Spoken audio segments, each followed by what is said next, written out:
So continuing with part the second of the wreck of the Deutschland, I'll label this part B because otherwise it's part 1 and 2. But 2 we've already done a little review of, and that's entitled A on the blog. And this will be B. So we introduced the tall nun, and she will continue to be our main focus for the rest of the poem. And we'll be considering her words spoken, the word that we don't know at this point. He simply says TOLD, told, her words told. But we're going to be focused on that. And Hopkins is going to be relating the events of this to his own suffering.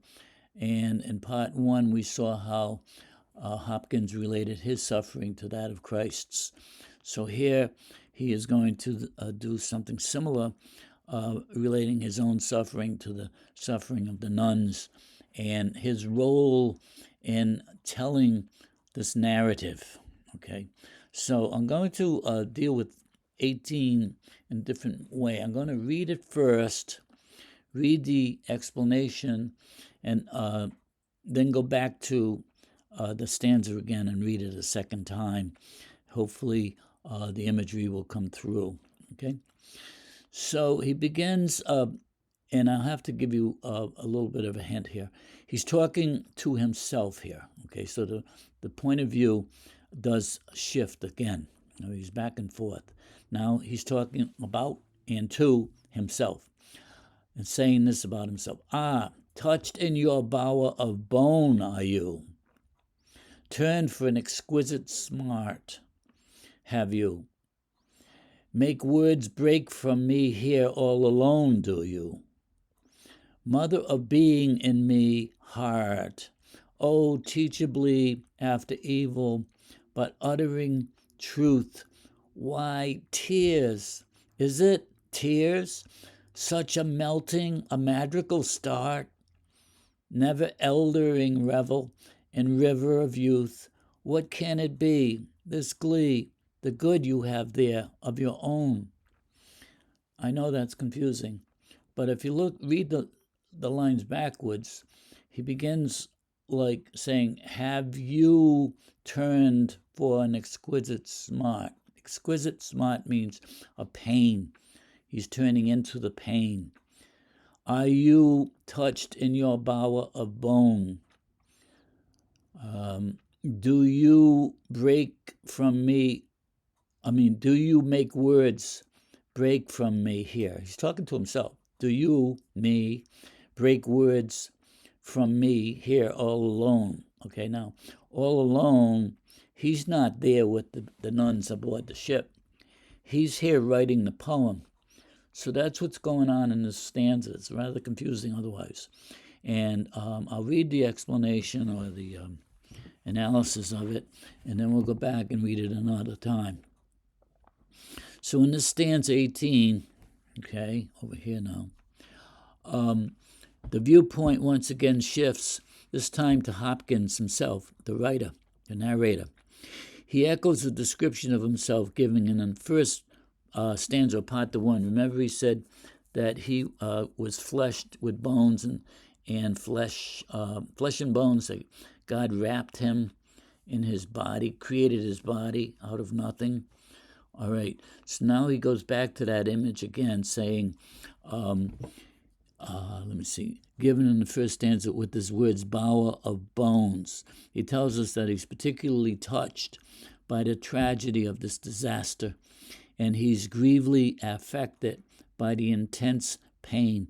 And that's what he means by exquisite smart. We smart, something hurts, it smarts, And I love this imagery here. He says he's in his bower of bone, all right? So he imagines himself as a bower in a garden, okay, with vines and flowers, okay? A beautiful image. For a conscious an image of a secluded, vine-covered nook in a garden, his bones being the lattice work, and his muscles and skin the vines. In part the first, he thanked God for this wonderful gift of life. Thou hast bound bones and veins in me, fashioned me flesh. So that's what that's all about. And then continually addressing himself, he says he meditates on his processing this experience of having heard about the shipwreck and in responding to it by writing about it. But that raises a series of questions seemingly to God and to himself. First, he acknowledges that he has chosen to address the tragedy, and he turned to the pain of processing its meaning. All right? That's what he meant by smart, exquisite smart. Then he seems to ask God if God has chosen him to make words break from me all alone, all right, where he is in St. Bino's, at this time when he's writing this long ode, to write about it, accompanied by his own tears. And then he says about the tears that it is an accompanying score of music. He calls it a madrigal, okay? And then he talks about that, about himself, saying such a melting, a madrigal start, okay, in writing about this. The stanza ends, and by the way, a start, because don't forget, he wrote this part before he wrote part one. So he's, just a little ways into his writing, okay, because he's writing part two first. The stanza ends with his contemplating the sudden glee that he suddenly feels, and he questions whether it originates from within himself, the good you have there of your own.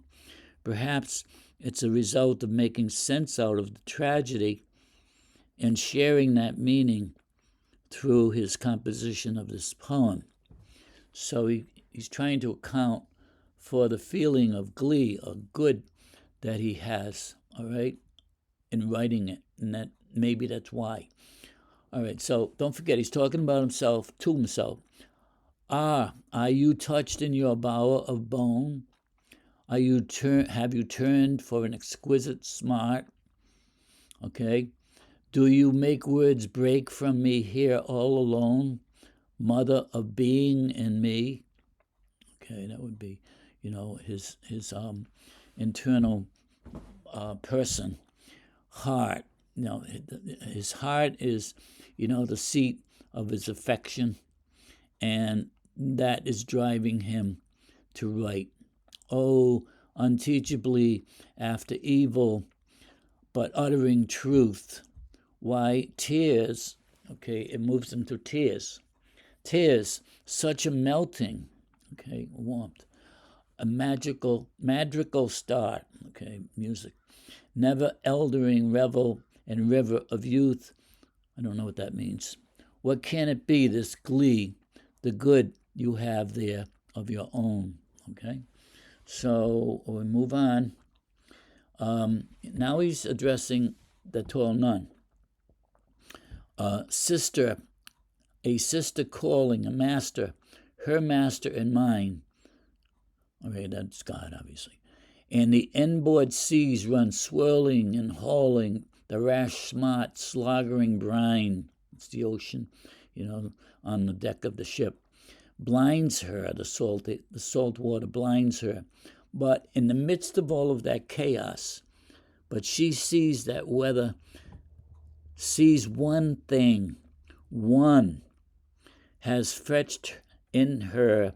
She rears herself to the divine. Okay, so she's focused on Jesus, on Christ, okay, the divine.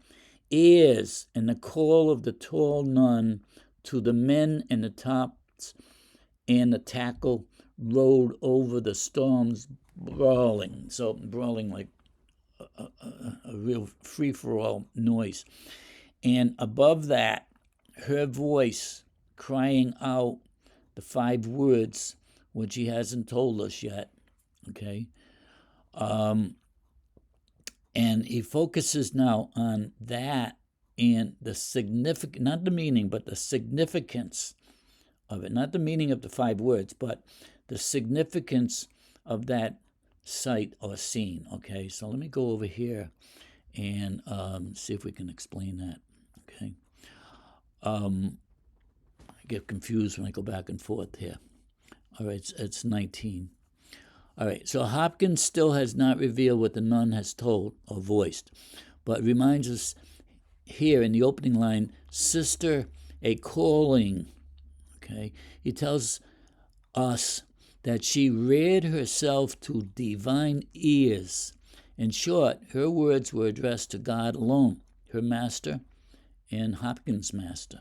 Okay, the description of the hectic assault of the sea continues with the inboard seas swirling and bawling and brawling, with the salt water blinding her vision. And despite it all, the pounding wind and the swirling sea, we are told that the tall nun, rises tall. One thing one has one fetch in her. Okay, the catch, which we will soon discover is Christ. Hopkins tells us that she rears herself to divine ears. Her cry could be heard above the chaos of the sea and the storm. To the men, to the tops and the tackle, it rode over the storms bawling. Okay, so that's the focus, or the spotlight is on her if it were a stage play. And we see all the chaos around her, and her standing tall, reaching out, fetching Christ, the divine ears made only for him, okay? Her call to him. So I'm going to read the explanation of stanza 20 first, and then we'll go over to it, okay? This stanza and the next tell the background of the 5 nuns expelled from their homeland, Deutschland, Germany, where both Martin Luther and St. Gertrude both called their home, Germany. Hopkins called the former, Martin Luther, the beast of the wasteland, and the latter, St. Gertrude, Christ's lily, a symbol of virginity. And he concludes this stanza saying that both Cain and Abel were fed from the same breast of their mother Eve and were nourished by the same breast. And it's a tacit reference to, Luther and St. Gertrude both coming from the same home, and one good and the other, in the eyes of Hopkins, evil, Protestantism, moving away from the church. So that's a kind of like a backhanded slap. And we'll go over here. So we'll see how he puts it into his poetry. She was first of a 5 and came of a coifet sisterhood. That means she was veiled. The coifet is like the hood the nuns wear over their head. O Deutschland, double a desperate name, O worldwide of its good, but Gertrude, Lily, and Luther are 2 of a town, Christ's lily and beast of the wasteland. From life's dawn it is drawn down. Abel is Cain's brother, and breasts they have sucked the same. Okay, so you get the meaning there.